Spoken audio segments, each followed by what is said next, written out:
अच्छा, test paper में जो क्वेश्चन नंबर 46 है उसका आंसर 0 होगा।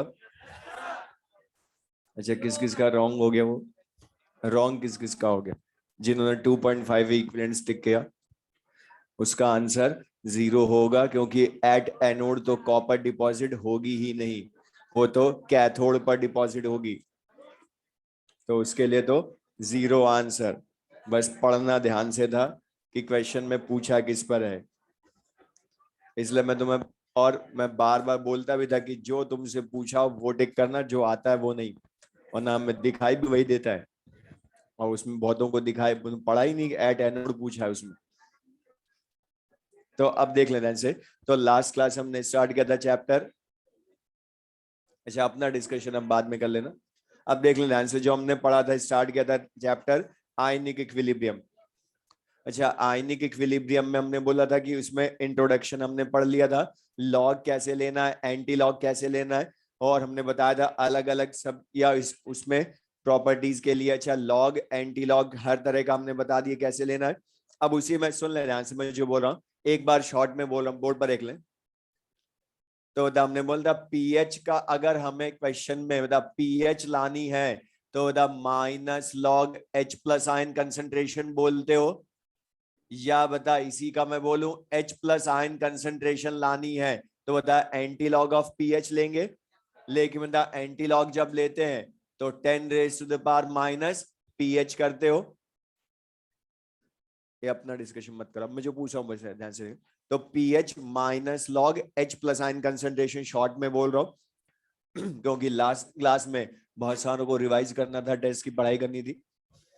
तो अब देख लें से, तो H plus ion concentration 10 raise to the power minus pH, या इसी तरह से हमने बोला था POH minus log OH ion concentration होती है।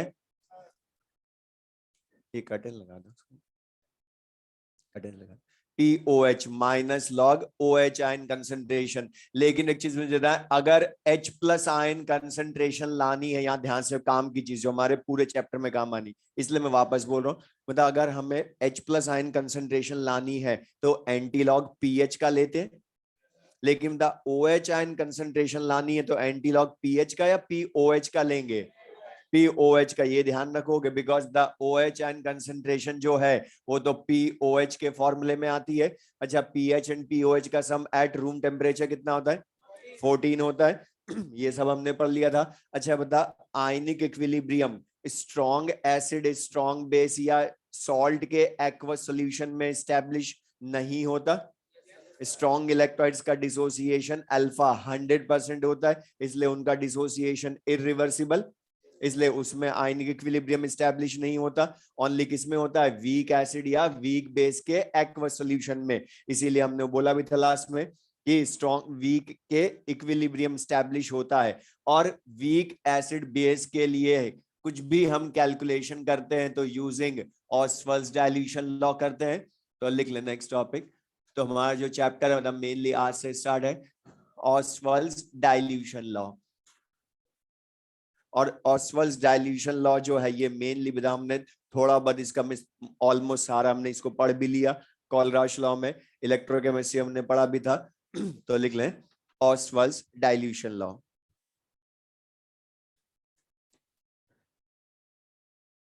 तो इसमें लिख लें this law is applicable, this law is applicable only for, this law is applicable only for weak electrolytes, only for weak electrolytes, only for weak electrolytes। Next point लिख लें। अब ये जो लॉ है इसका स्टेटमेंट इसको डिराइव ऑलरेडी कर चुके हैं कोलराश लॉ में। अच्छा बता, हमने पढ़ा था किसी वीक इलेक्ट्रोलाइट मतलब वीक एसिड या वीक बेस के एक्वस सॉल्यूशन को डाइल्यूट करते हैं तो बता उसका अल्फा बढ़ता है। अच्छा, डाइल्यूट करते हैं तो वॉल्यूम बढ़ता है लेकिन कंसंट्रेशन कम होती है, क्योंकि कंसंट्रेशन तो वॉल्यूम के इनवर्स होती है। तो लिख लें next point, according to this law, according to this law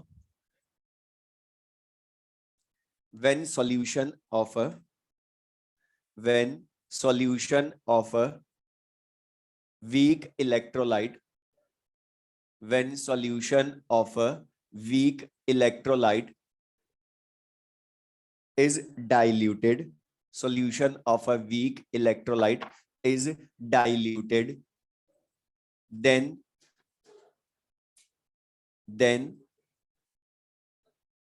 degree of dissociation of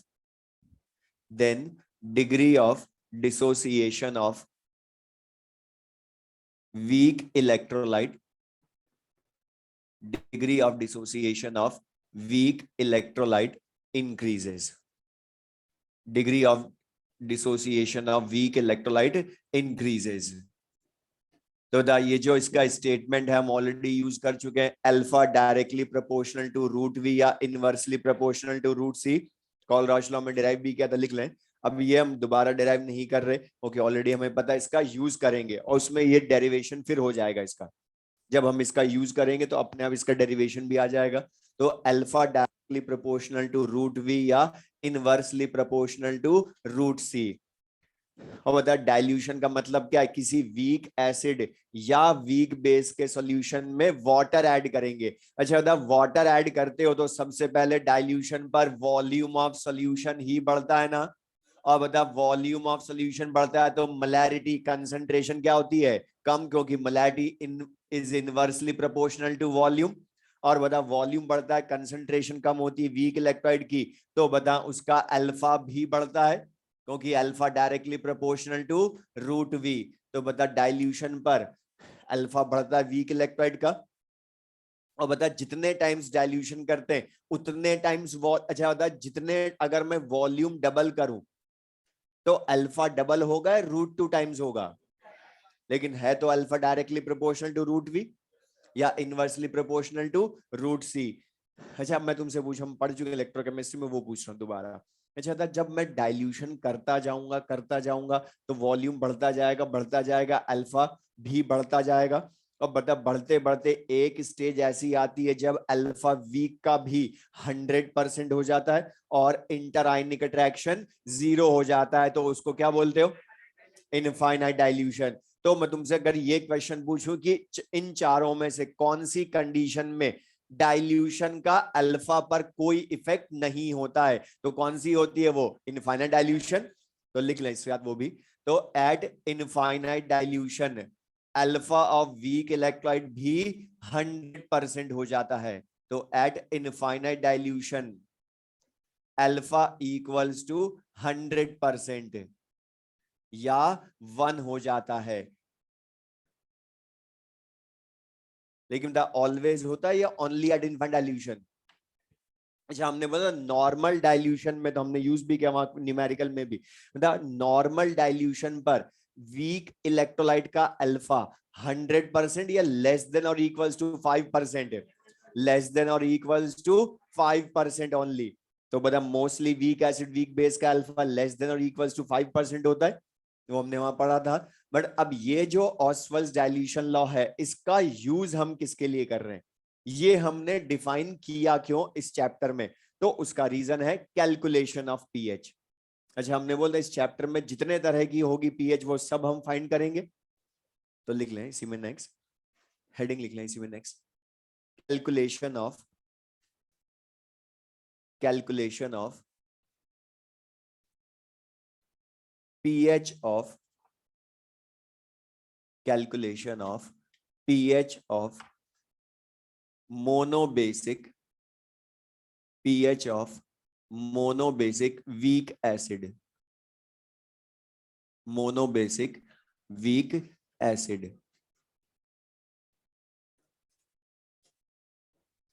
अच्छा तो मोनोबेसिक का मतलब क्या है, जिन एसिड्स की बेसिसिटी 1 हो, साथ में वो स्ट्रॉन्ग हो या वीक हो, वीक हो। मतलब बता वो HClO4 HI HBr H2SO4 HCl HNO3 इनके लिए नहीं है ये लॉ, ये ओनली किस, उनके अलावा जो वीक एसिड्स होते हैं उनके लिए है। अब हम पीएच हमें इनकी फाइंड करनी है, तो बीच में वो और भी क्वेश्चंस पूछता है छोटे छोटे से।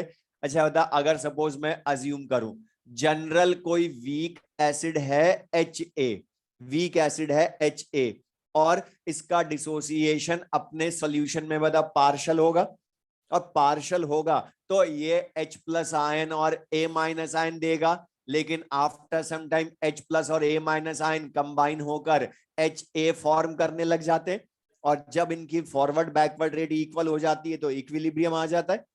तो इक्विलिब्रियम पर बता, जितना H plus A minus ion बनने थे वो बन चुके, जितना HA मॉलिक्यूल बचने थे वो बच गए, मतलब बता अब इन सबकी कंसंट्रेशन कांस्टेंट हो गई। तो इनिशियली, अब मैं अज्यूम कर रहा हूं, इनिशियली HA की कंसंट्रेशन सपोज C है, इन मोलैरिटी C है, तो आयंस की इनिशियली 0 0। अच्छा, डिसोसिएशन इनका 100% या पार्शियल होता है, और वो डिग्री ऑफ डिसोसिएशन बोले या डिग्री ऑफ आयनाइजेशन बोले, बात एक ही अल्फा। तो डिग्री ऑफ डिसोसिएशन या डिग्री ऑफ आयनाइजेशन अल्फा। तो एट इक्विलिब्रियम अल्फा डिसोसिएशन के बाद इक्विलिब्रियम स्टैब्लिश होगा।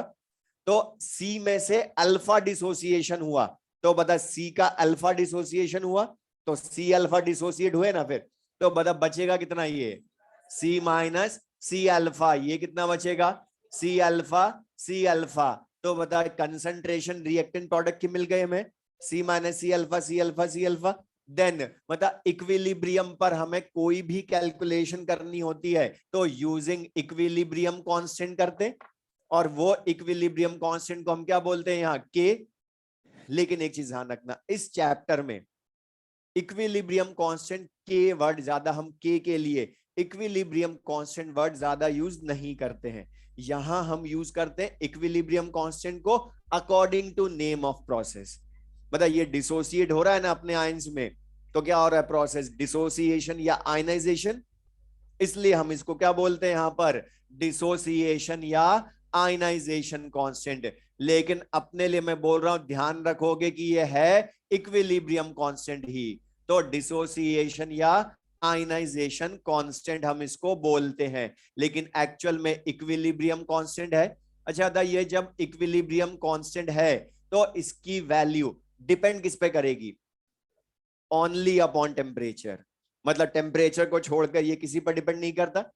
तो डिसोसिएशन या ionization constant depend only upon temperature, आगे लिखवा दूंगा मैं अभी, बस ध्यान रखो। अच्छा था, ये एसिड है ना, इसलिए इसको के लिखें या K a, K a dissociation या आयनाइजेशन कांस्टेंट, के ए। लेकिन है तो इक्विलिब्रियम कांस्टेंट, और इक्विलिब्रियम कांस्टेंट क्या लिखते हैं, product upon reactant concentration raise to the power of their stoichiometric coefficient लिखोगे। तो मतलब वैल्यू पुट कर दें हम कंसंट्रेशंस की सबकी, तो सी अल्फा सी माइनस सी अल्फा, इसमें से सी कॉमन ले लें तो सी इन ब्रैकेट 1 माइनस अल्फा। अच्छा, सी से सी कैंसिल, तो के ए का फॉर्मूला ही क्या हो गया, c alpha square upon 1 minus alpha. अब बताइए, हमने कॉलराश लॉ में भी पढ़ा था ना फॉर्मूला, बस वहां अल्फा हम मोलर कंडक्टिविटी के रेशियो से लाते थे। यहां बता c alpha square upon 1 minus alpha. लेकिन एक चीज बता, तुम्हें वहां से याद हो तो कि वहां पर जब हमने ये फॉर्मूला डिराइव किया था, तो बता कभी कभी हम 1 माइनस अल्फा को 1 भी मान सकते हैं ना। कब मानते हैं, जब अल्फा की वैल्यू 5% से कम हो। तो लिख भी लें साथ में, तो बता अगर अल्फा की वैल्यू कैलकुलेट करने पर लेस देन और इक्वल्स टू 5% हो, और 5% का मतलब क्या बताओ, 0.05, 5/100। तो अल्फा की वैल्यू लेस देन और इक्वल्स टू 5% या 0.05 हो, तो बता 1 माइनस अल्फा की वैल्यू को 1 ले सकते हैं कैलकुलेशन के लिए, और 1 लेंगे तो यहां से के ए की कैलकुलेशन और इजी। तो K A equals to C alpha square, या इसी को हम क्या बोल सकते हैं, अल्फा इक्वल्स टू रूट के ए बाई सी बोल सकते हैं। अच्छा, यहां से रुक जाए, बस सुन ले। अच्छा, ये जो के ए है, ये डिसोसिएशन या ionization constant depend only upon temperature. अच्छा, टेम्परेचर के लिए हम कुछ बोल रहे हैं क्या अभी, तो टेम्परेचर कांस्टेंट है ना। अच्छा, कांस्टेंट टेम्परेचर तो के ए कांस्टेंट, लेकिन alpha inversely proportional to root C बोल सकता हूं। और बता alpha inversely proportional to root C है ना वीक इलेक्ट्राइड के लिए, लेकिन मतलब कंसंट्रेशन वॉल्यूम के इनवर्स, तो सी की जगह 1/v लिखूंगा, तो बता ऊपर जाकर रूट वी के डायरेक्टली प्रोपोर्शनल भी हो जाएगा। तो ऑस्मोस डाइल्यूशन लॉ हमने फिर प्रूव करा इसमें। लेकिन बता ये तो K A equals to C alpha square तो हम कब यूज करेंगे, जब अल्फा की वैल्यू लेस देन और इक्वल्स टू 5% हो। लेकिन मतलब अगर ज्यादा हुई तो फिर 1 माइनस अल्फा को नेग्लेक्ट नहीं करोगे।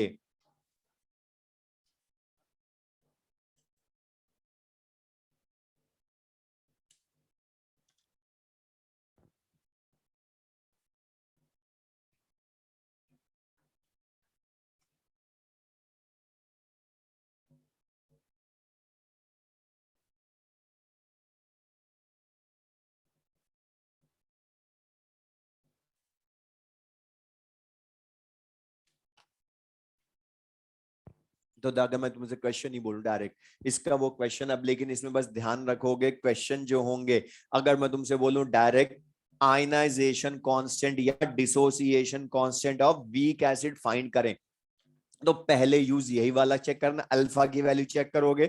ओके, अल्फा डिसाइड करेगा कि K A equal to C alpha square use करना है या सी alpha square upon 1 minus alpha use करना है, तो कर लोगे। या अल्फा की वैल्यू ला सकते हो अगर के ए दे दे तो। अब लेकिन इसमें एक क्वेश्चन बोलो, अब बता, अब ये तो हमने फाइंड कर लिया के ए, लेकिन हमारा मेन एम तो क्या है, पीएच फाइंड करना। तो बता पीएच फाइंड करना है, ये एसिड है तो एसिड के सॉल्यूशन में H प्लस आयन कंसंट्रेशन ही ज्यादा होती है, तो H प्लस आयन कंसंट्रेशन ला सकते हैं ना हम। मतलब यहां से क्या दिख रहा है, H प्लस आयन कंसंट्रेशन किसके इक्वल है, सी अल्फा के इक्वल। तो रुक, अब मैं तुमसे क्वेश्चन की फॉर्म में थ्योरी पूछा। अच्छा, अगर मैं तुम्हें सी दे दूं, अल्फा दे दूं, तो सी अल्फा से H प्लस आयन कंसंट्रेशन लाकर इसी का नेगेटिव लॉग ले लोगे, पीएच आ जाएगी। लेकिन मतलब मैं सी दूं लेकिन के ए दे दूं, अल्फा ना दूं, के ए दूं, तो ला सकते हो। तो बता अल्फा की वैल्यू रूट के बाई सी से अलग से ला सकते हो ना, लाना मत, लेंदी हो जाएगा। बता रूट के बाई सी वहीं रख दो ना, मतलब अगर तुमसे अल्फा पूछा होता अलग से तब इससे लाओ ना, मतलब इसको हम वहीं रख देना सी अल्फा की जगह, मतलब सी इंटू रूट के ए बाई सी लिख सकते हो। और रूट के बाई सी में अब सी को मल्टीप्लाई करें, तो ये ध्यान रखना रूट में किसी भी नंबर को मल्टीप्लाई करना हो तो उसी को स्क्वायर की फॉर्म में मल्टीप्लाई करके लिख दो अंदर, अपने आप मल्टीप्लाई हो गया, मैं सोचना भी नहीं, सी को अंदर मल्टीप्लाई करना था रूट में, तो सी स्क्वायर और सी स्क्वायर का रूट लो वापस, सी बाहर है तो वही सी इंटू रूट के बाई सी। लेकिन बता यहां से ये सी से एक सी कैंसिल, तो क्या रह गया, रूट के ए इंटू सी। तो बता यहां से H प्लस आयन कंसंट्रेशन के भी दो फॉर्मूले हो गए अब हमारे पास, C और अल्फा दे रखा हो तो C अल्फा लिख भी लें, और रूट के ए इंटू सी, के ए और C हो, तो बता यहां से H प्लस आयन कंसंट्रेशन ला सकते हो। तो डायरेक्ट भी यूज कर सकते हो formula, weak monobasic acid के लिए H प्लस आयन कंसंट्रेशन, दो तरह के क्वेश्चन, अल्फा दे रखा हो सी दे रखा हो तो C इंटू अल्फा से लाओ, के ए और सी गिवन हो तो रूट के ए इंटू सी से लाएंगे, और बता इसी का नेगेटिव लॉग ले लोगे तो पीएच भी आ जाएगी। तो pH equals to minus log H plus ion concentration हम बोल सकते हैं।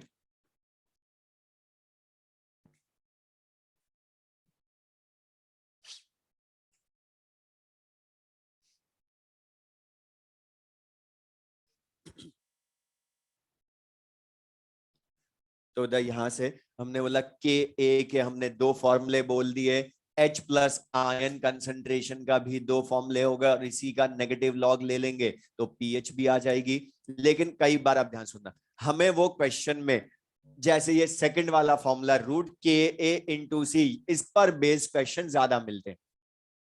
अब वो के ए की फॉर्म में भी डायरेक्ट देता कई बार इसको, या कई बार हमें बोलता है क्वेश्चन में पी के ए, तो बता जैसे pH minus log H plus ion concentration होती है, तो तुम ही बता दो पी के ए क्या होगा, माइनस लॉग के ए, और बता इसी माइनस लॉग को प्लस लॉग करना हो तो बोला था लॉग वैल्यू को इनवर्स करके लिख दो, माइनस लॉग एक्स को लॉग 1/x लिखते हो तो प्लस का हो जाता है, तो माइनस लॉग के को क्या लिख सकता हूं, लॉग 1/ka।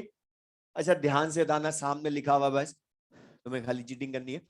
मतलब किसी एसिड का के ए जितना ज्यादा होगा बता उतना ही उसका पीके ज्यादा या कम, क्योंकि बता पीके तो log 1/ka है ना, तो इनवर्स हो गए दोनों।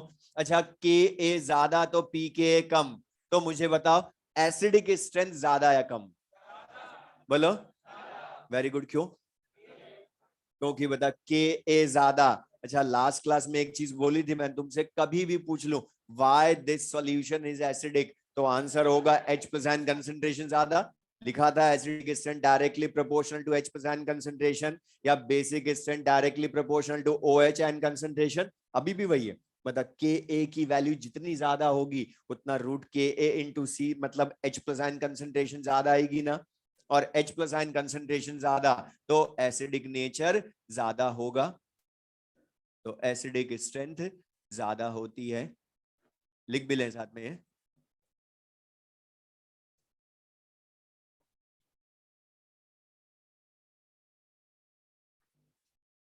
अच्छा पीके ए माइनस लॉग के ए होता है, तो बता के ए क्या होगा, पीके ए का एंटी लॉग होगा ना, तो बता जैसे H plus ion concentration 10 raise to the power minus pH लिखते हो, तो बता K A equal to 10 raise to the power minus P K लिख सकते हो, क्योंकि बता मैं माइनस हटाऊंगा तो ये माइनस पी के होगा, लॉग के इक्वल टू माइनस पी के, और लॉग हटाओगे तो जो भी वैल्यू उसको 10 की पावर में लिखते हो।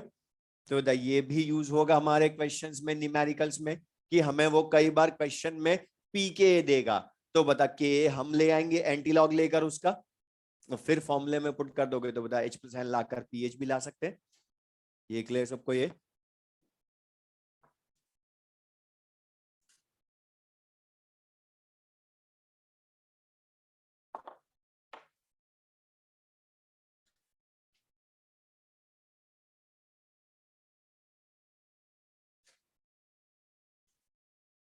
अब ये तो हमने फाइंड की मोनो बेसिक वीक एसिड की पीएच। अब ये ध्यान से देखना इसमें, अभी इनको शॉर्ट में भी हम एक साथ समराइज करेंगे, क्वेश्चन में यूज करने के लिए भी, खाली बस मैं फॉर्मूले बता रहा हूं एक बार, लेकिन कैलकुलेशन में जो चीजें में काम आएंगी बीच बीच में मैं बोल रहा हूं और तुम लोग हाँ भी कर रहे हो, ये ध्यान रखना।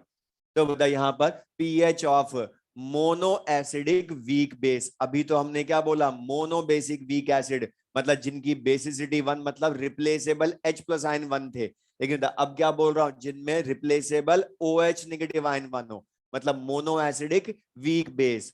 तो लिख ले next, pH of mono acidic weak base. अब ये तुम ही बता सकते हो, मोनो एसिडिक वीक बेस,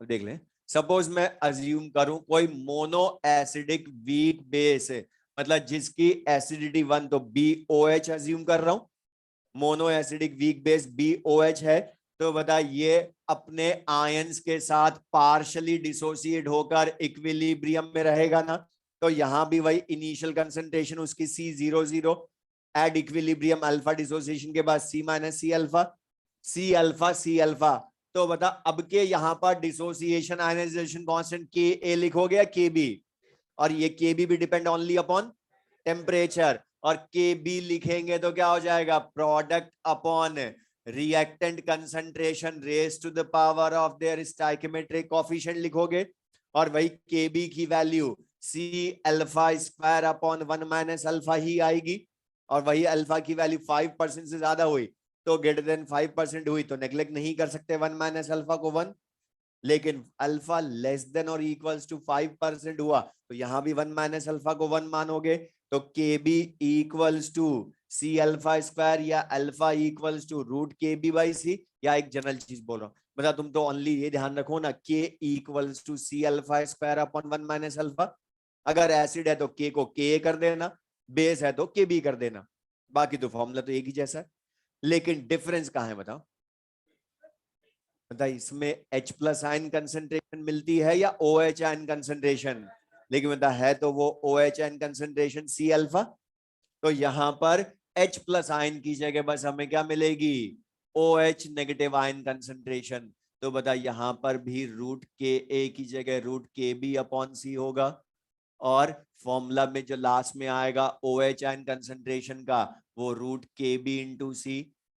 लेकिन सबसे बड़ा डिफरेंस बता, इसमें पीएच मिलेगी हमें सबसे पहले या पीओएच मिलेगी? पीओएच मिलेगी, क्योंकि यहां पर ओएच आयन कंसंट्रेशन आई है, और ओएच आयन कंसंट्रेशन से तो पहले minus log OH ion concentration लेंगे तो पीओएच आएगी, लेकिन मतलब लानी तो पीएच होगी। तो रूम टेम्परेचर पे क्या करोगे, उसको 14 में से माइनस कर दोगे,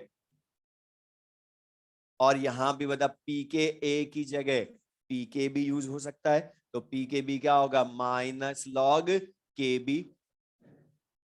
अब ये सब मैं थोड़ा सा फास्ट बोल रहा हूँ क्योंकि हमने जो पढ़ा बता उसी को रिपीट करना है।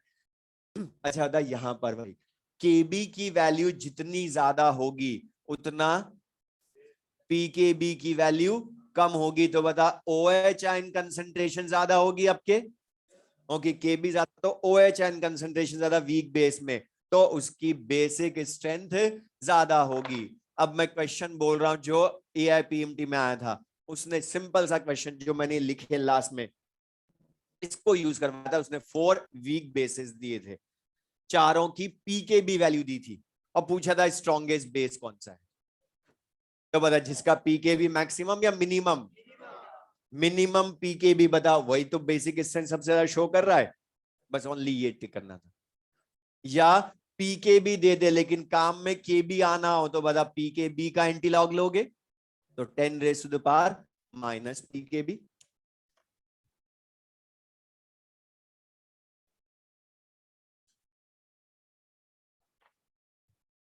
और बता ये जो both K a and K b है, डिसोसिएशन या आयनाइजेशन कांस्टेंट है, डिपेंड ओनली अपॉन टेम्परेचर। तो शॉर्ट में हमें ध्यान रखना, एक साथ दोनों को ध्यान रखो, both K a and K b value depend only upon temperature. मतलब बता टेम्परेचर को छोड़कर इनको कोई नहीं बदल सकता, ये ऑलवेज कांस्टेंट रहते।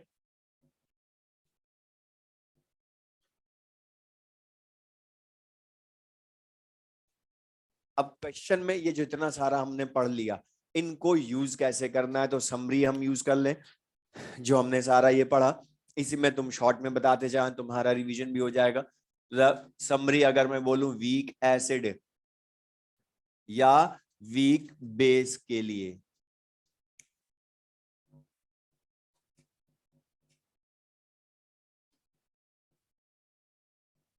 तो मैं तुमसे पूछ रहा हूं, अच्छा था वीक एसिड का आयनाइजेशन कांस्टेंट का मेन फॉर्मूला क्या है? मेन फॉर्मूला अजम्पशन वाला नहीं, मेन फॉर्मूला बता क्या है, K A equals to C alpha square upon 1 minus alpha. अच्छा था ये यूज कब करते हो, अल्फा वैल्यू ग्रेटर देन और इक्वल्स टू 5% या 0.05 होना।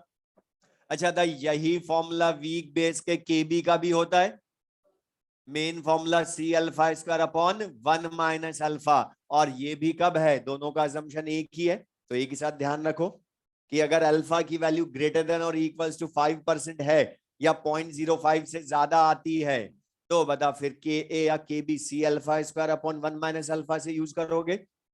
लेकिन अगर के ए की वैल्यू या अल्फा की वैल्यू मोस्टली अब मैं एक चीज बोल रहा हूं, 99.99% क्वेश्चन में हमेशा 1 माइनस अल्फा को यहां 1 मानना है, इसलिए ज्यादा ध्यान रखना इसका।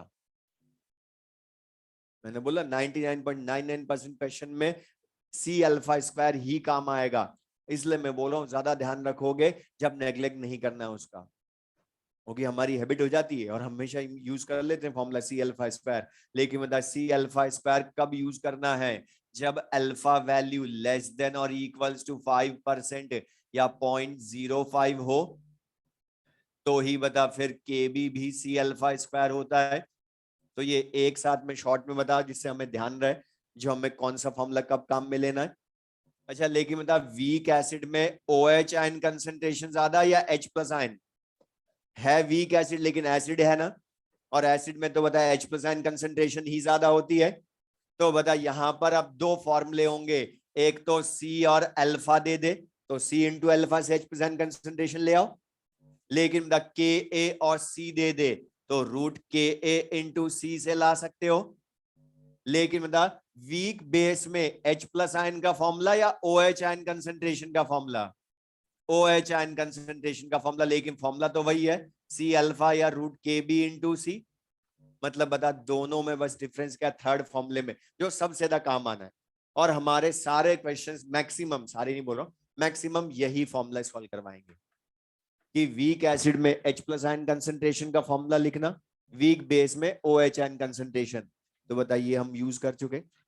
अब इसी में फिर बता H प्लस आयन कंसंट्रेशन यहां से ले आओगे तो पीएच भी ला सकते हो ना, minus log H plus ion concentration से, लेकिन बस ध्यान रखना वीक बेस में पीएच आएगी पहले या पीओएच आएगी, पीओएच आएगी, फिर उसको 14 में से माइनस करोगे तब पीएच आएगी।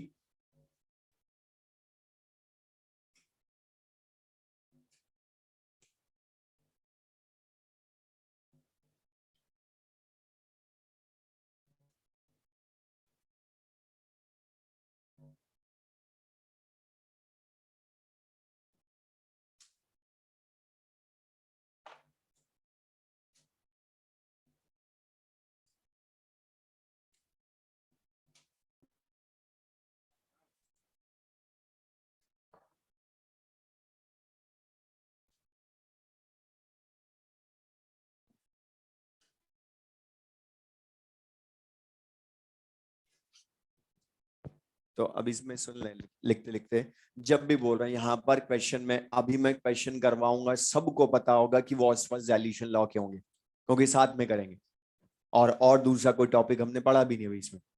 तो इसमें एक चीज बोला, लेकिन कुछ स्टूडेंट जिनको ये चैप्टर टफ लगता था उसका रीजन ये नहीं कि हमें फॉर्मूले नहीं आते, उनका सबसे बड़ा उनको रीजन लगता था कि हमें पता ही नहीं चलता टॉपिक कौन सा है।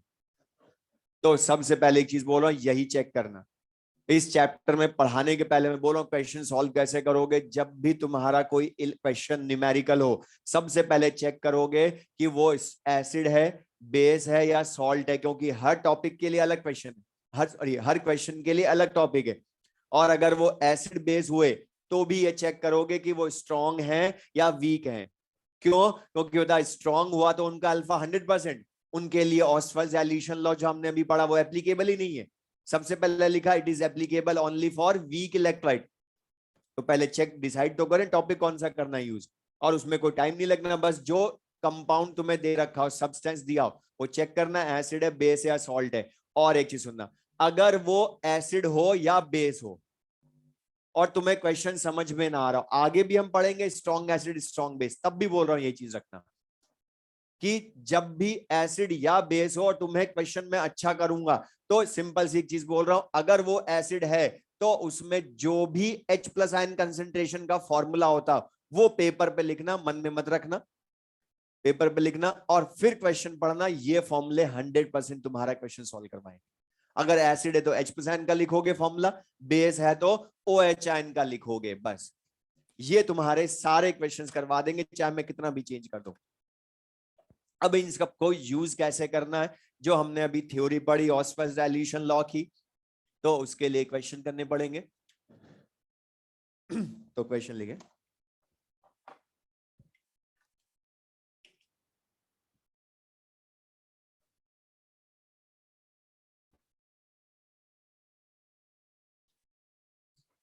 लिखे for which of the following solutions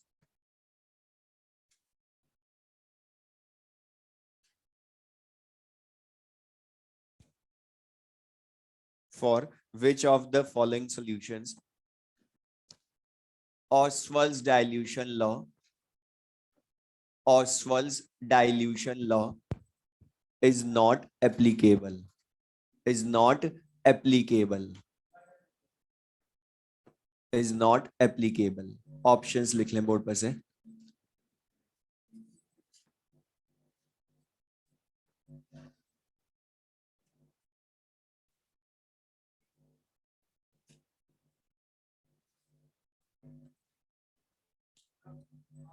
बोलो फोर्थ। अच्छा क्या पूछा, not applicable for Ostwald dilution law, तो बता एप्लीकेबल किन के लिए होता है? Weak acid and weak base के लिए। तो पहले चेक ही कर लो वीक एसिड वीक बेस कौन है।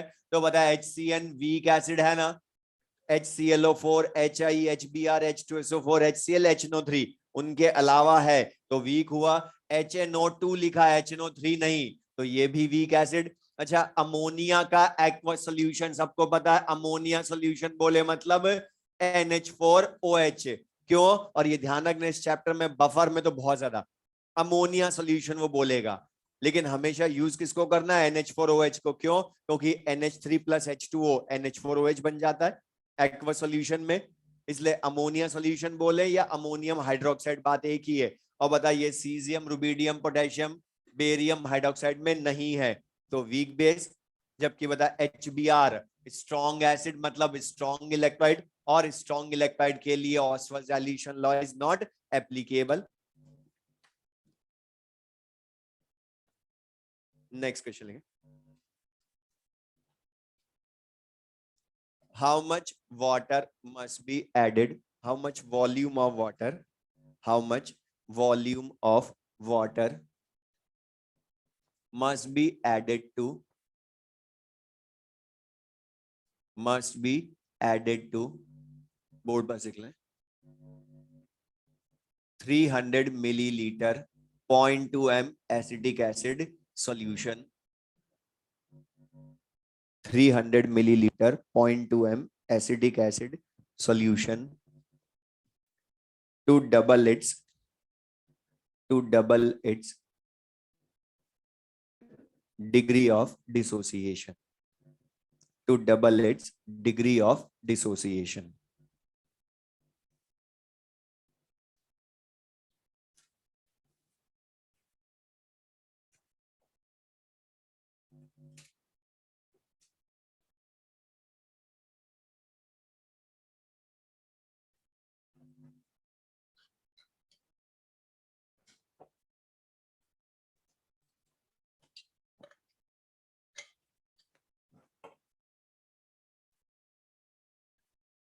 करेक्ट। सिंपल सा डाइल्यूशन लॉ का जो हमने स्टेटमेंट पढ़ा वो इसको डायरेक्ट करवा देगा क्वेश्चन में, लेकिन पहले चेक कर लो एसिडिक एसिड बता स्ट्रॉन्ग एसिड होता है या वीक एसिड? Weak acid. इसमें तुम्हें बोला क्वेश्चन समझ ले जिनको कंफ्यूजन है, बता वीक एसिड इसका सॉल्यूशन हमें बोला है उसका वॉल्यूम V1 हमें बोला है 300 मिलीलीटर है इनिशियली।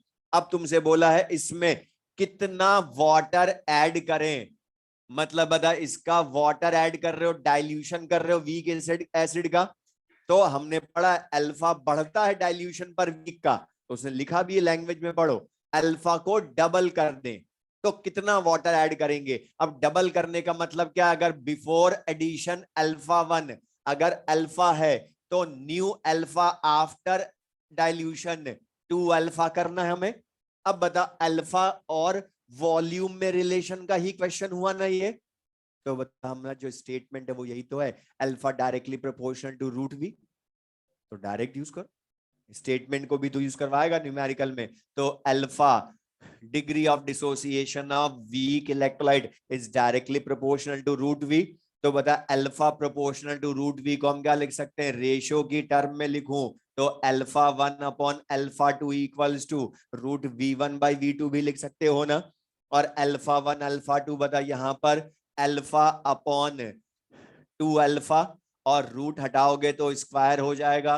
V1 की value 300 upon V2, alpha alpha cancel बता 1/4 इंटू 300 बता कितना हो गया? V2 की वैल्यू 1200। लेकिन बता ये आंसर होगा क्या? अभी होगी बता V1 initial volume of solution है तो V2 भी फाइनल वॉल्यूम ऑफ सोल्यूशन आएगा ना। अब ये तो कब हुआ? जब हमने पानी मिलाया उसके बाद सॉल्यूशन का वॉल्यूम 1200 हो गया। तो बता पहले था 300 उसको 1200 कर दिया तो पानी कितना मिलाया? 900 मिलाया ना, बचा हुआ वाटर ही मिलाया हमने। तो बता वाटर का वॉल्यूम क्या होगा?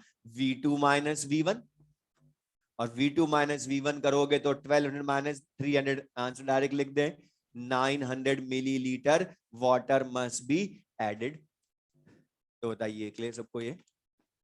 तो सिंपल सा स्टेटमेंट बेस्ड क्वेश्चन, लेकिन मेनली तो क्वेश्चन हमने क्या करना, पीएच वाले करने।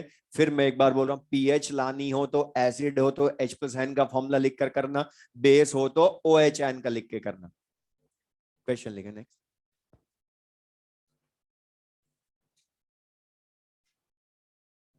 For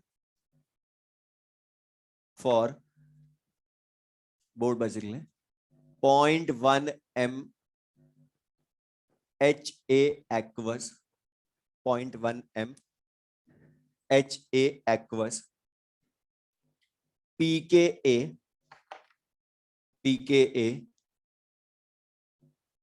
is 7. pKa is 7. Find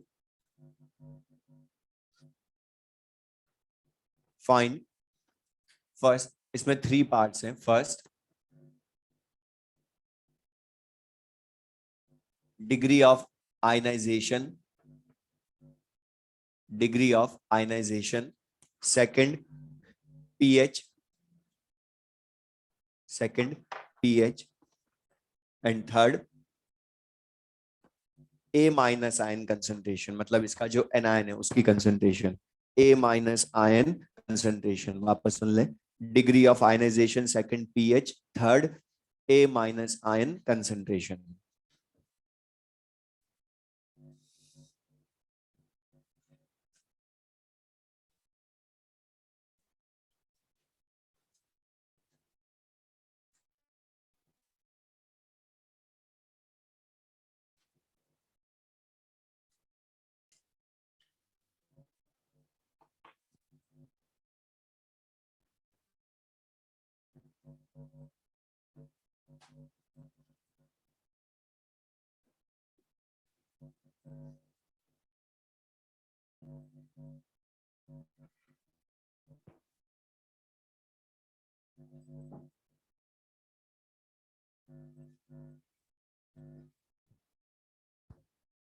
alpha कितना आया?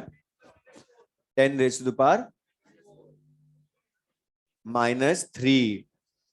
अल्फा का फॉर्मूला हमने बोला, जो भी फॉर्मूला उसको लिखो, अपने आप समझ में आएगा कैसे सॉल्व करोगे। तो बता, अल्फा इक्वल्स टू √KA/C लिखोगे। अच्छा, √KA/C तुम्हें फॉर्मूला बता रहा है कि तुम्हें मतलब pKa का यूज क्या करना है। हमने बोला फॉर्मूला लिखकर पढ़ोगे, क्वेश्चन समझ में आएगा, गिवन डाटा का यूज। अब बता, ये बता रहा है कि तुम्हें Ka चाहिए, अब उसने तुम्हें दिया है pK, चेंज बस बता रहा हूं क्या क्या कर सकता है। अच्छा, जब pKa से Ka लाओगे तो 10⁻⁻ pKa करोगे ना, एंटीलॉग इसका। तो बता, Ka की वैल्यू हमें दे रखी है इनडायरेक्टली 10⁻⁷ C कंसंट्रेशन कितनी दी है 0.1, और इसको 10⁻⁻1 लिखोगे तो डिवाइड करना इजी। तो 10⁻⁻7 अपॉन 10⁻⁻1 डिवाइड करोगे 10⁻⁻1, 6 का रूट लोगे तो वैल्यू कितनी आ गई 10⁻⁻3, मतलब 0.001, और इसी को इंटू 100 कर दोगे तो कितना हो गया 0.1%। अब बता, ये जो वैल्यू आई अल्फा की, ये ग्रेटर देन 5% या लेस देन 5%? तो बता, जो हमने ये फॉर्मूला यूज किया वो करेक्ट है होगी। बता, अल्फा 0.5% से कम आया ना, बहुत कम है। अच्छा, अल्फा की वैल्यू आ गई, लेकिन बता तुमसे सेकंड में क्या पूछा है, पीएच पूछी है। अब बता, पीएच लाने के लिए पहले मैं जो बोल रहा हूं सुनो, पीएच लानी है तो ये एसिड है या बेस है, वो चेक करोगे। तो बता, तभी तो डिसाइड करेंगे। अभी मैंने क्यों पूछा, अभी सबको पता है कि एसिड है, लेकिन फिर भी मैंने पूछा जान पूछ के, बिकॉज बता ये एसिड है तो इसमें H+ आयन कंसंट्रेशन का फॉर्मूला होगा ना। लेकिन बता, अगर ये बेस होता तो फिर OHN आती पहले, तो वो चेक जरूर करना है हमें। तो ये एसिड है, इसलिए बता H+ आयन कंसंट्रेशन, कौन सा फॉर्मूला यूज करो बता। अल्फा तुम ले आए, सी तुम्हें पता है तो सी अल्फा ही लाओ ना, यूज करो डायरेक्ट। तो बता, सी अल्फा से करो तो सी की वैल्यू 0.1, मतलब 10⁻⁻1 इंटू 10⁻⁻3। तो बता, वैल्यू विल बी 10⁻⁻4m। और तुम्हें इस क्वेश्चन को बोल रहा हूं, थोड़ा सा मुझे अच्छा करना होता तो मैं इसमें पीएच पूछता ही नहीं, ओनली H+ आयन कंसंट्रेशन। और एग्जाम में ध्यान रखना, तुम देखना लास्ट 10 ईयर्स में पीएच या पीओएच से ज्यादा उन्होंने हर बार पूछी है एच प्लस आयन या ओएच आयन कंसेंट्रेशन। क्योंकि पीएच के जो फॉर्मूले बहुतों को रटे हुए उनके, लेकिन मतलब वो एच प्लस आयन कंसेंट्रेशन पूछेगा तब भी एक छोटा सा क्वेश्चन, लेकिन फिर भी मैं इसको ज्यादा अच्छा बोल रहा हूँ। अब बता, इसी का नेगेटिव लॉग ले लें तो minus log H plus ion concentration, minus log 10⁻⁻⁴, आगे लिखोगे बता -4 प्लस हो जाएगा 4 log 10 की वैल्यू कितनी हो गई 4। अच्छा, थर्ड जो पूछा है वो कैसे सॉल्व करोगे? अब ये ध्यान रखना, तीनों में से मैं सबसे अच्छा क्वेश्चन इसको बोलूंगा, थर्ड को।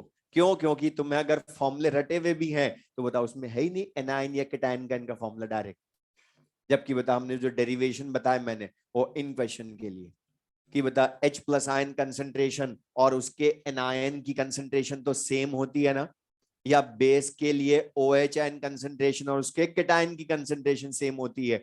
तो बता हमें सॉल्व तो करना ही नहीं था, आंसर तो बस यही था। मतलब बता मेन तो फिर से H प्लस आयन कंसेंट्रेशन ही है ना, पीएच वाला नहीं है मेन क्वेश्चन, यहां से है मेन तो कि तुम ला कैसे रहे हो। और बताइए H प्लस आयन कंसेंट्रेशन भी सी अल्फा थी डेरिवेशन में, और A माइनस कंसेंट्रेशन भी सी अल्फा, मतलब जो H प्लस आयन कंसेंट्रेशन वही A माइनस आयन कंसेंट्रेशन। अब इसी में वो कई बार उल्टा कर देता है कि तुम्हें वो, जैसे मैं इसी क्वेश्चन में बोलूं, वो तुम्हें A माइनस आयन कंसेंट्रेशन दे देगा, बोलेगा पीएच लाओ। अब भी तुम्हें याद आ जाए कि A माइनस की कंसेंट्रेशन है मतलब H प्लस आयन कंसेंट्रेशन खुद नहीं दे दी, तो खाली नेगेटिव लॉग, तब तो बहुत इजी सा क्वेश्चन, तो कर लोगे। अब लिखें इसमें, और मैं इसी क्वेश्चन में पीएच ही पूछूंगा लेकिन चेंज क्या क्या कर सकता हूं, लिख लें next.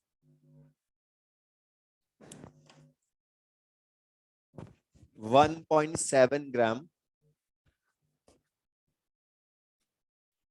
1.7 gram ammonia, 1.7 gram ammonia is dissolved in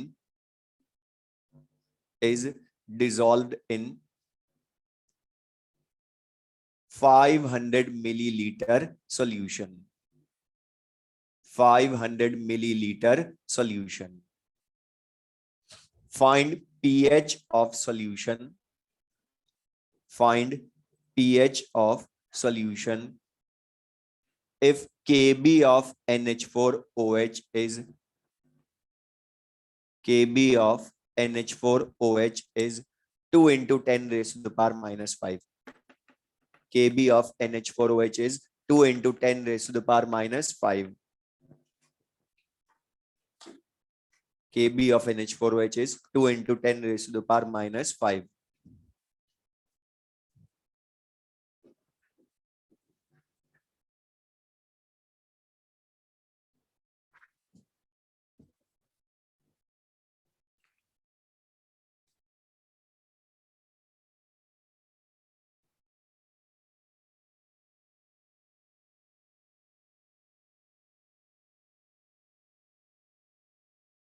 अच्छा, बोला था सबसे पहले चेक करना कि जो तुम्हारा सब्सटेंस है वो एसिड है या बेस है, और एसिड हो तो पीएच लानी हो तो H प्लस आयन का फॉर्मूला लिखना, बेस हो तो OH आयन कंसेंट्रेशन का लिखना।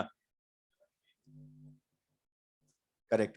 अब यहां बता, ये जो अमोनिया है, बता अमोनिया को डिसॉल्व किया 500 मिलीलीटर सोल्यूशन, एक बार और देख लो जो मैं बोल रहा हूँ, बता अमोनिया को डिसॉल्व किया इन सॉल्यूशन, मतलब ये अमोनिया सॉल्यूशन, और देखो खुद ने भी बता रखा है कि ये NH4OH है।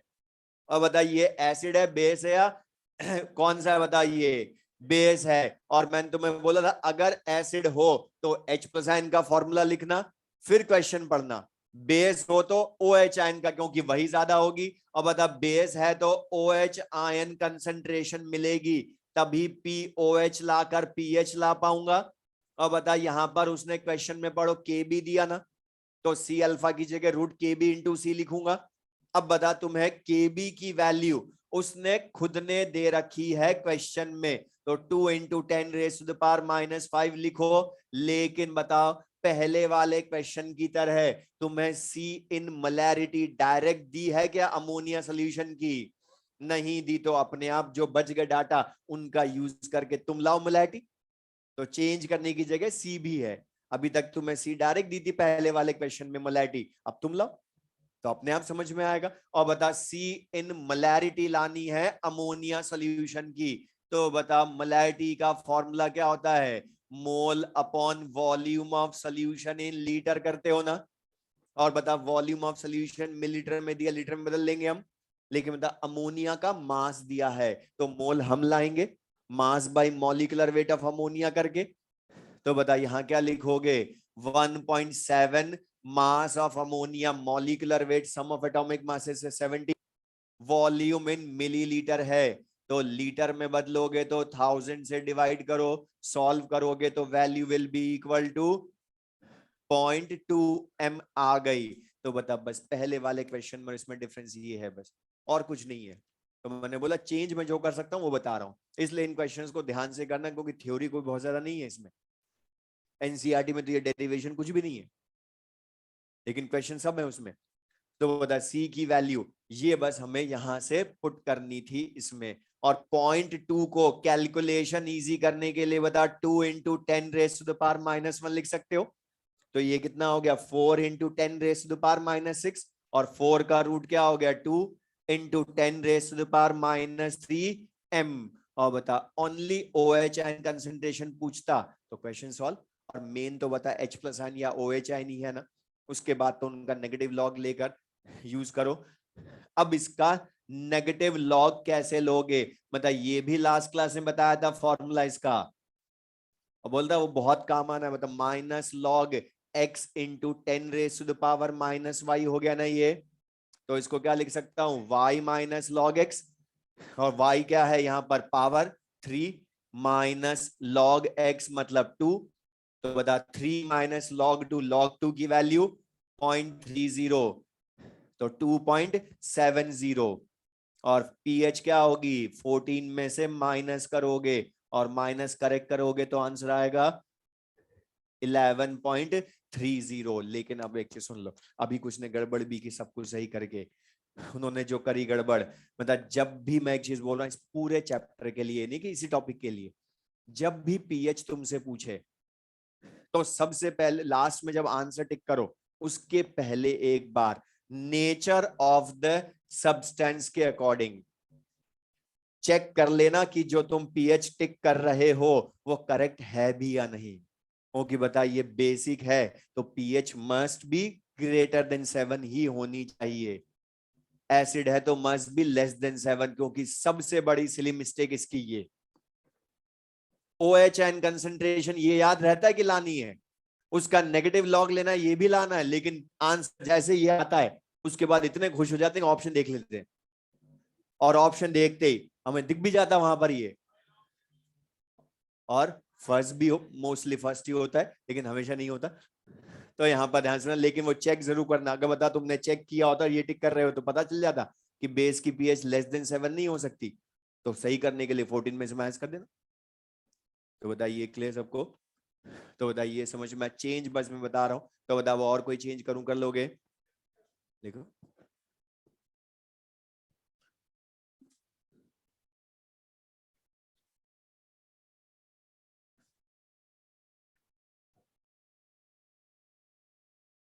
the pH of the pH of 0.1 m, the pH of 0.1 m weak monoacidic base, weak monoacidic base, monoacidic base is 10.5, is 10.5. Find, तक तुमने पीएच फाइंड की थी आपके गिवन है क्वेश्चन में, find ionization constant of weak base,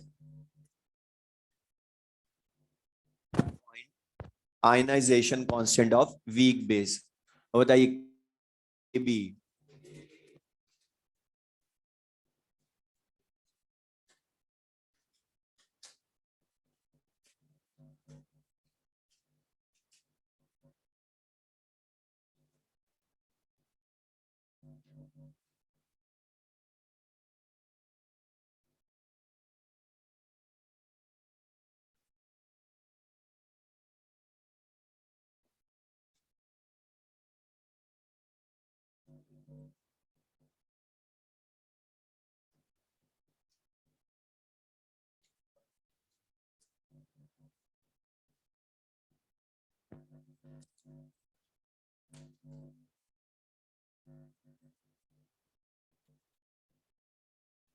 बता, यहाँ तो तुम्हारा एक टॉपिक तो उसने खुद ने इजी कर दिया, टॉपिक बता रहा वीक बेस, और बता पीएच गिवन है तो भी H प्लस या OH आयन कंसंट्रेशन का ही फॉर्मूला लिखोगे, लेकिन बता ये वीक बेस है इसलिए H प्लस आयन का लिखें या OH आयन कंसंट्रेशन का, OH आयन कंसंट्रेशन, और आयनाइजेशन कांस्टेंट पूछा है मतलब बता रूट के बी इंटू सी वाला ही फॉर्मूला यूज करोगे, और मैंने बोला फॉर्मूला लिख कर पढ़ो 100% क्वेश्चन सॉल्व होंगे। अब OH ion concentration root K B into सी, अब बता तुम्हें के बी है, सी की वैल्यू पता है 0.1 मतलब 10⁻⁻⁻1, लेकिन मतलब ये फॉर्मूला बता रहा है कि तुम्हें पहले क्या लानी पड़ेगी केबी के लिए, OH आयन कंसंट्रेशन, मतलब जो डाटा बच गया अब एक ही बचा है पीएच, उससे बता OH आयन कंसंट्रेशन लाओगे, लेकिन बता OH आयन कंसंट्रेशन लाने के लिए एंटीलॉग किसका लेते हो, पीएच का या POH का, और POH के फॉर्मूले में ही होती है OH आयन,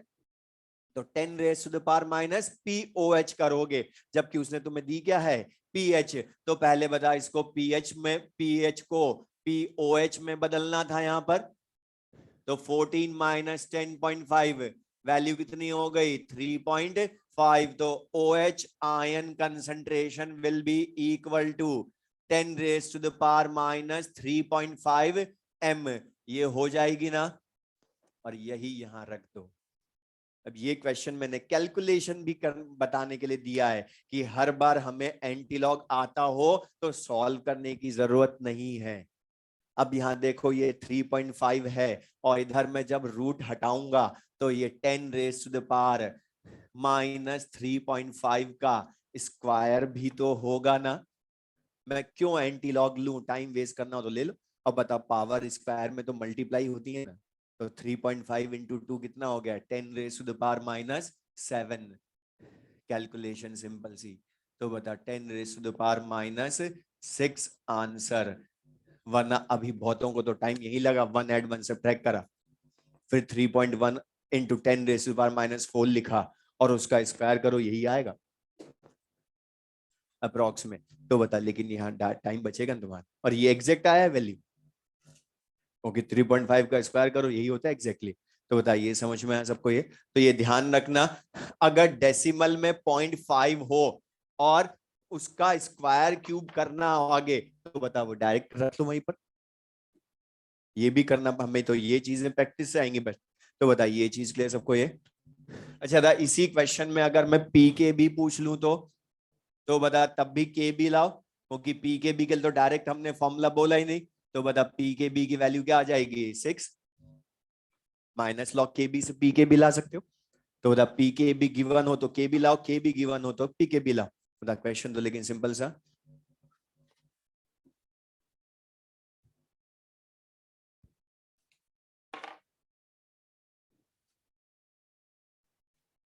एक और लिख लो, जो चीज मैंने बीच में बहुत बार बोली और तुम लोगों सबने हाँ किया था, इस एक क्वेश्चन में पता चलेगा किसके लिए हाँ किया था तुमने, देखो, और छोटा सा क्वेश्चन है होने में, ठीक है, द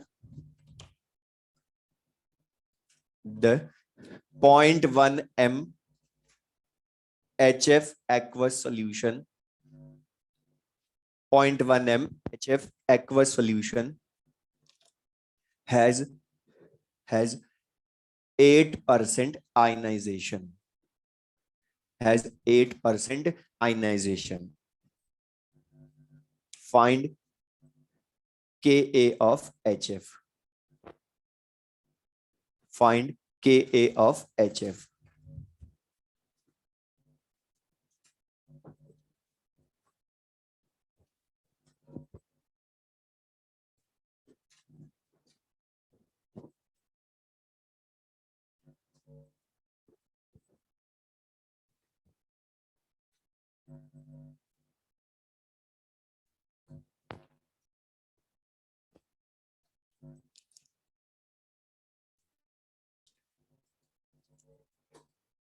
अच्छा फॉर्मूला कौन सा यूज करोगे, के ए उसने खुद ने बोला है, बोलो सी अल्फा स्क्वायर यूज करोगे या सी अल्फा 1 माइनस अल्फा यूज करोगे, अब मैंने बोला था इसी के लिए कि 99.99% क्वेश्चन में सी अल्फा स्क्वायर वाला असम्पशन काम आ जाएगा, लेकिन कभी कभी वो खुद दे देता है। अब देखो अल्फा की वैल्यू लेस देन 5% है, ग्रेटर देन 5% है, ग्रेटर देन 5% है 8%।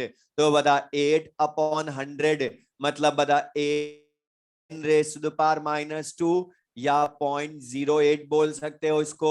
और बता 8% तो 5% ज्यादा, तो 1 माइनस अल्फा को 1 नहीं मान सकते, बस इसलिए क्वेश्चन बोला है। और सी की वैल्यू 0.1 मतलब 10 raised to the power -1, alpha square करना है, इसलिए इसको 8 into 10 raised to the power -2 का स्क्वायर लिखो। 64 10 raised to the power -4 direct multi square हो जाएगा अपॉन 1 माइनस अल्फा। लेकिन यहां ध्यान रखना जरा भी अप्रोक्स मत करना। अगर तुमने अप्रोक्स कर लिया इसमें तो तुम्हें चारों ऑप्शन मिलेंगे बिल्कुल पास पास वाले, क्योंकि तभी तो कंसेप्ट चेक होगा तुम्हारा इसमें। और इसमें के ए की वैल्यू एग्जैक्टली सॉल्व करेंगे तो 6.95 into 10 raised to the power -4, 6.95 into 10 raised to the power -4 आएगी। अब ये मत बोलना कि कुछ ने जिन्होंने सी अल्फा स्क्वायर से कर लिया उनको लग रहा हूं अप्रोक्स में भी तो यही आंसर है, तो मैंने अभी बोला बिल्कुल पास पास मिलेंगे ऑप्शन, और दोनों जो तुमने अप्रोक्स करके ला ये भी मिलेगा, तो फिर करेक्ट तो यही होगा।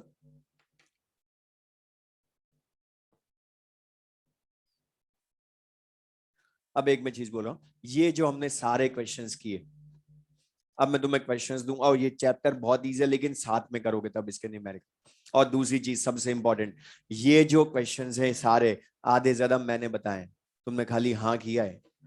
इसलिए मैं एक चीज बोल रहा हूँ, मॉड्यूल के क्वेश्चन सॉल्व करने के पहले ये क्वेश्चन दोबारा सॉल्व करना, और लास्ट क्लास का टेस्ट में नहीं आया था इसलिए पहले वो रिवाइज करना, ओके उसके बाद ही होगा। और एक्सरसाइज 1 में क्वेश्चन नंबर 1 to 20 ये सारे कर सकते हो। और उसमें स्टार्टिंग में ध्यान रखना मोलैरिटी नॉर्मेलिटी के भी क्वेश्चन होंगे, या वैलेंसी फैक्टर, एक बार मैं बोलूं फिर पूछ ले, वैलेंसी फैक्टर के भी होंगे।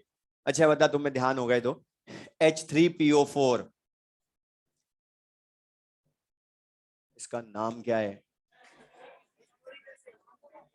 सुधर जाओ, मैं नाम पूछ रहा हूँ और तू बता रहे हो, और वो भी गलत बताया, जो बताया वो भी बता। नाम क्या है? फॉस्फोरिक एसिड, और इसकी बेसिसिटी 3।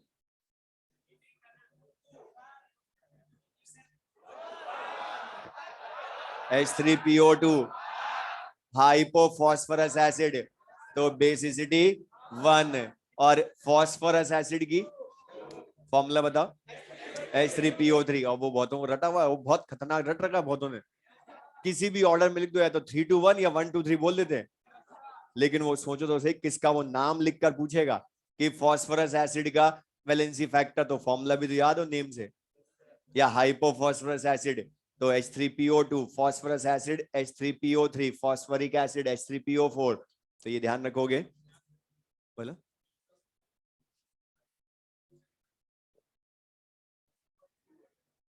एग्जैक्ट आएगा ये, ठीक है वो आएगा। तो देख लें से, हाँ रटा हुआ उसमें क्या, जो सुबह से बता रहा हूँ, अब सुबह से बता रहा हूँ तो याद रहेगा ना, तो उसमें क्या देख ले ध्यान से। लेकिन तुम लोग रटा हुआ टिक मत करके आना, वहां जरा सा चेंज कर देना गड़बड़ हो जाती है, जो तुमने अभी करी थी 46 क्वेश्चन में जो गड़बड़ करके आया टेस्ट में। इजी सा क्वेश्चन, सबसे इजी क्वेश्चन था वो। तो अब देख लें, अब ये तो हमने पढ़ा कितने टाइप के हम इस पर न्यूमेरिकल ऑस्मोस डाइल्यूशन लॉ का, लेकिन अब इसमें तो हमने यूज तो अल्फा वीक इलेक्ट्रॉइड ही किया, बातें मत करो, अल्फा वीक इलेक्ट्रॉइड ही किया। अब लेकिन ये थियोरिटिकली किन किन फैक्टर्स को चेंज करने पर चेंज होता है, तो वो भी हम बताओ, तो लिख लें factors affecting degree of dissociation alpha, factors affecting degree of dissociation alpha, factors affecting degree of dissociation alpha, मतलब अल्फा की वैल्यू किन किन फैक्टर्स पर डिपेंड करती है। सबसे पहला फैक्टर तो बता खुद इलेक्ट्रोलाइट ही है, कि वो इलेक्ट्रोलाइट जो है वो स्ट्रॉन्ग है या वीक है, उस पर डिपेंड करता है अल्फा। तो लिख लें फर्स्ट स्ट्रॉन्ग इलेक्ट्रोलाइट, लिख भी लें साथ में। अच्छा स्ट्रॉन्ग इलेक्ट्रोलाइट होगा तो वो मतलब स्ट्रॉन्ग एसिड, स्ट्रॉन्ग बेस या सॉल्ट्स होंगे तो उनका अल्फा 100% या 1 होगा। लेकिन मतलब अगर वीक इलेक्ट्रोलाइट का एक्वस सोल्यूशन मतलब वीक एसिड वीक बेस हुए तो अच्छा था, अल्फा 1 से कम होता है या 1 से बहुत कम होता है? क्योंकि हमने बोला ना अल्फा लेस देन और इक्वल्स टू 5%, और लेस देन और इक्वल्स टू 5% तो अल्फा 100% या 1 से तो बहुत कम है ना, 0.05। तो अल्फा मच लेसर देन 1 होता है। दूसरा फैक्टर तो हमने न्यूमेरिकल में भी यूज कर लिया ऑलरेडी, डाइल्यूशन। मतलब हमने पढ़ा ना alpha of weak electrolyte is directly proportional to root we या inversely proportional to root C. लिख भी लें साथ में तो alpha directly proportional to root we या inversely proportional to root C. Dilution करते हैं तो वॉल्यूम बढ़ता है या कंसंट्रेशन कम होती है तो डिग्री ऑफ आयनाइजेशन अल्फा बढ़ता है।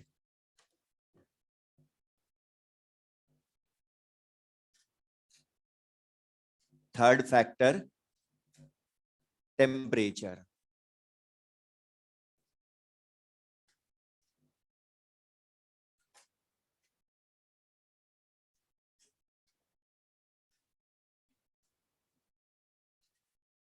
बोर्ड पर देख लें जो मैं पूछ रहा हूं, ध्यान से जाना, सिंपल सा थर्ड फैक्टर टेम्परेचर।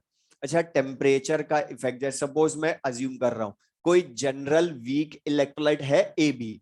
अब वीक इलेक्ट्रोलाइट ए बी जो है ये कैन बी वीक एसिड और वीक बेस, कोई भी हो सकता है वीक एसिड या वीक बेस। अच्छा वीक एसिड या वीक बेस है ये, तो बता ये अंडरस्टूड है कि ये अपने आयंस के साथ इन इक्विलिब्रियम रहेगा अपने सोल्यूशन में, तो a b a plus b minus है इक्विलिब्रियम में है। अब मैं तुमसे क्वेश्चन बोल रहा हूं, अच्छा बता ये जो ए बी है ये अपने आयंस में डिसोसिएट या आयनाइज हो रहा है ना, मतलब ये डिसोसिएशन प्रोसेस है। तो बता डिसोसिएशन प्रोसेस प्रोसेस एक्सोथर्मिक होता है या एंडोथर्मिक?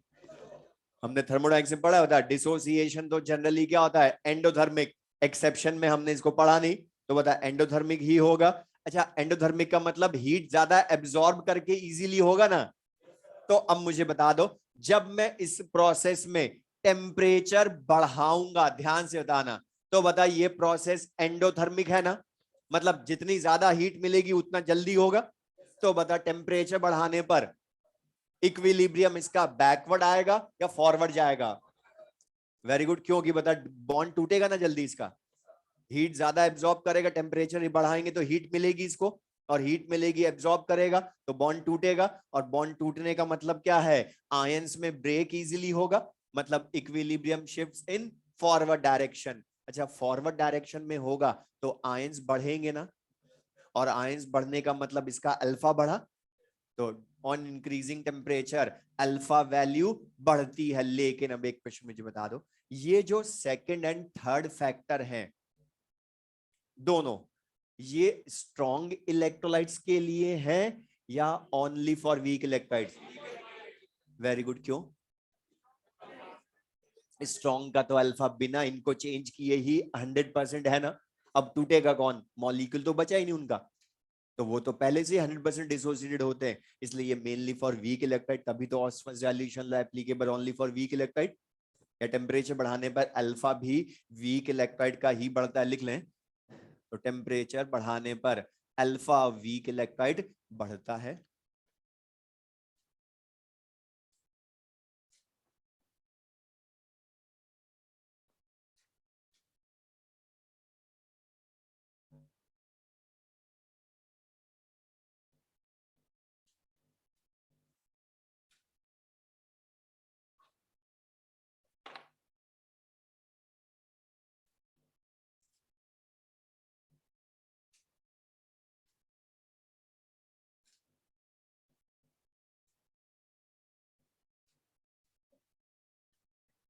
बोर्ड पे देख लें।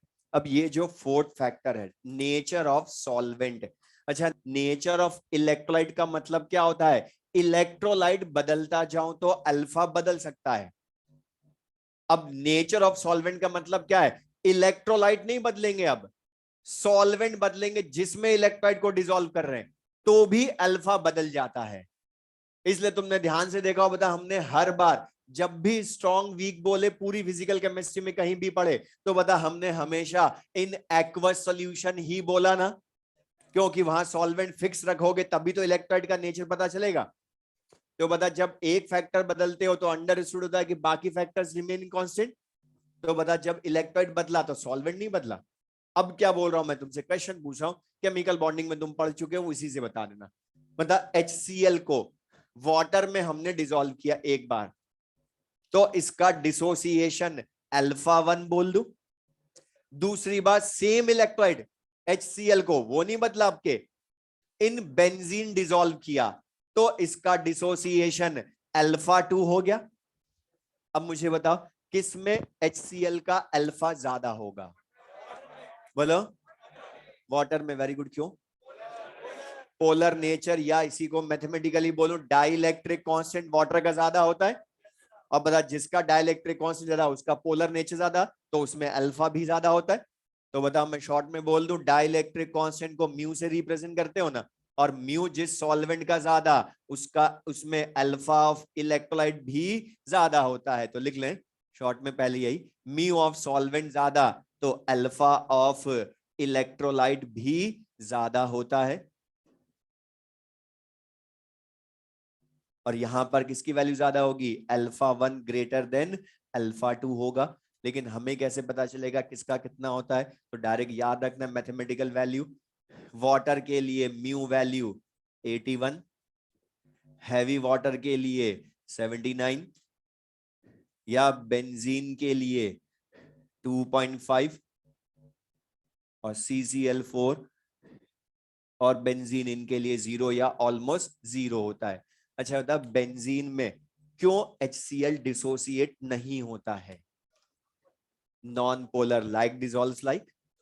बता HCl हाईली पोलर, वाटर भी हाईली पोलर, तो बता लाइक डिसॉल्व लाइक, इसलिए वो 100% डिसोसिएट होता है। HCl इन वाटर 100% डिसोसिएट क्यों होता है? क्योंकि वो हाईली पोलर, दोनों का नेचर सेम। जबकि बता, अब इसका मैं AIPMT का क्वेश्चन बोल रहा हूं, उसने 4 सॉल्वेंट्स लिखे थे और पूछा था इन चारों में से कौन से सॉल्वेंट में HCl does not act as an acid, मतलब एसिड की तरह बिहेव ही नहीं करता है कौन से सॉल्वेंट में। तो बता तुम्हें क्या ढूंढना था, कौन सा नॉन पोलर है, और उसमें ऑप्शन कौन सा था? बेंजीन। क्योंकि बता जब वो टूटेगा ही नहीं तो H+ आयन देगा कैसे? तो एसिड भी नहीं रहेगा। इसलिए बता हमेशा बाय डिफॉल्ट क्या मानते हैं सॉल्वेंट को?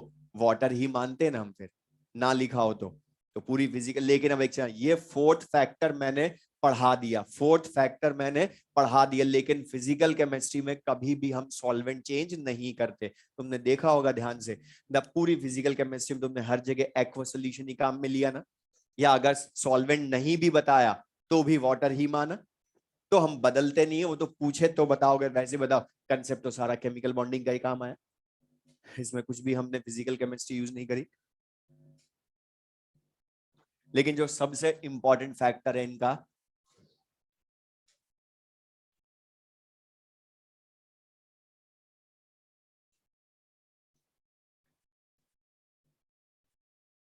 लिख लें first, fifth factor, mixing of ions. Mixing of ions,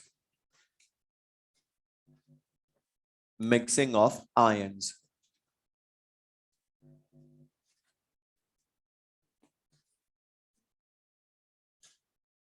और उसमें लिख लें फर्स्ट, अब इसमें हम दो तरह के आयन ऐड करते हैं किसी वीक इलेक्ट्रोलाइट के सॉल्यूशन में, दो तरह के आयन, या तो कॉमन आयन या odd ion.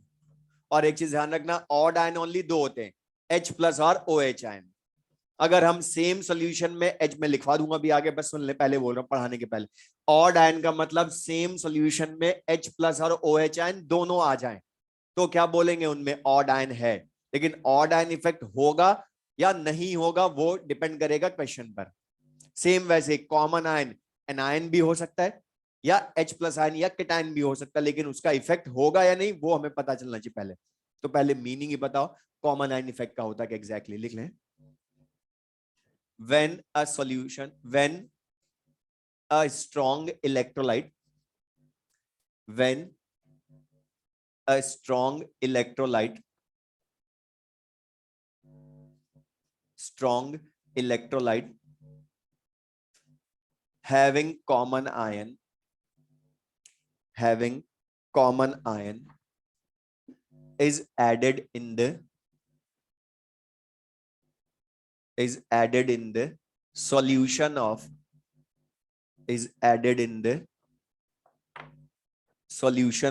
weak electrolyte, is added in the solution of weak electrolyte, then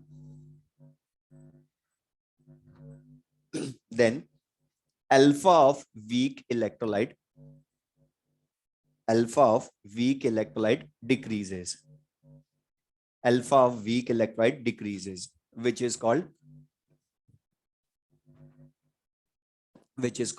common ion effect,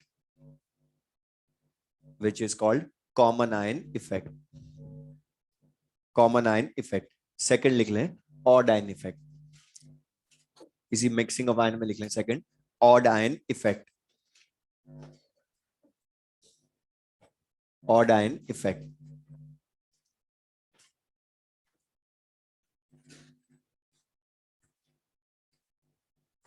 इसमें लिख लें when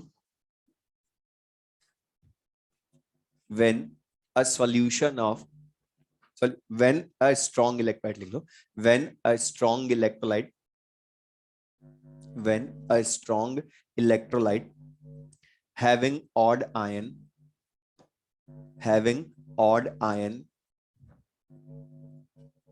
is added in the solution of weak electrolyte,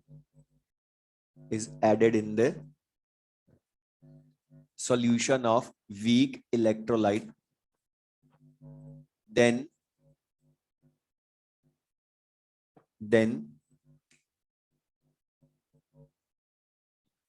alpha of weak electrolyte increases. Alpha of weak electrolyte increases, which is called odd ion effect,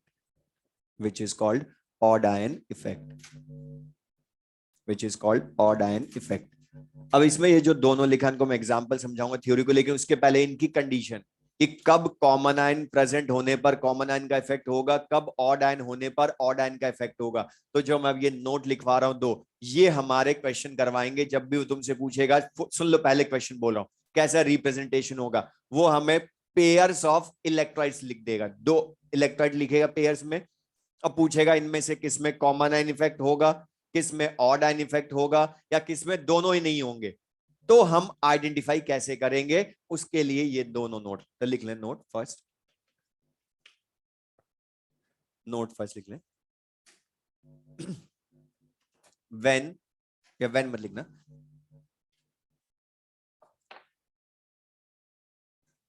लिख लें for both common and odd ion effects, one of the electrolyte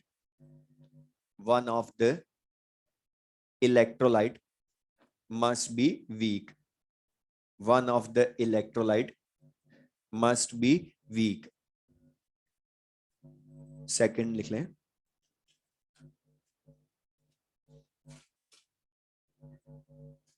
if both electrolytes are strong, second note, if both electrolytes are strong, then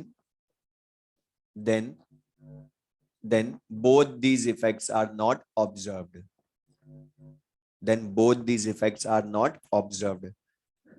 Both these effects are not observed.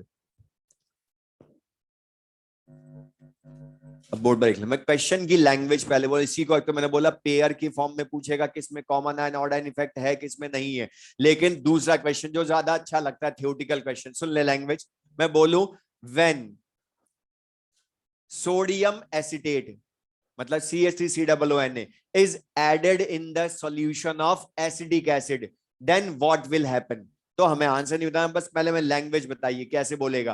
तो बता, हमने क्या बोला, sodium acetate को add किया acetic acid solution में, मतलब बता हमारे पास था कौन पहले, एसिडिक एसिड का सॉल्यूशन, उसमें सोडियम एसिटेट मिलाया, तो पहले बता मिलाने के पहले क्या था वो पता चले। तो बता एसिडिक एसिड अकेला वीक एसिड का सॉल्यूशन है ना, और बता अकेले वीक एसिड का सॉल्यूशन है तो ये अपने आयंस के साथ इसमें इक्विलिब्रियम में रहेगा। तो acetate ion H plus ion ये एसिडिक एसिड मॉलिक्यूल के साथ इक्विलिब्रियम में है। अभी इन सबकी कंसंट्रेशन एट इक्विलिब्रियम कांस्टेंट है। अब मैंने तुम्हें बोला इसके सॉल्यूशन में सोडियम एसिटेट को ऐड किया, सोडियम एसिटेट को ऐड किया, तो बता ये एसिड बेस या सॉल्ट, और salt in their aqueous solution week electrolyte या स्ट्रॉन्ग इलेक्ट्रोलाइट, स्ट्रॉन्ग इलेक्ट्रोलाइट। तो बता इसका डिसोसिएशन पार्शियल या 100% है। मतलब बता हमें इस सोडियम एसिटेट के सॉल्यूशन में इसके मॉलिक्यूल मिलेंगे CH3COONA मॉलिक्यूल या ओनली आयंस, ओनली आयंस मिलेंगे, क्योंकि सोडियम एसिटेट जो है वो स्ट्रॉन्ग इलेक्ट्रोलाइट अल्फा 100%। अब बता इसमें से ये जो हमने मिलाया सोडियम एसिटेट इसमें और एसिडिक एसिड में कॉमन आयन एसिटेट आयन है ना।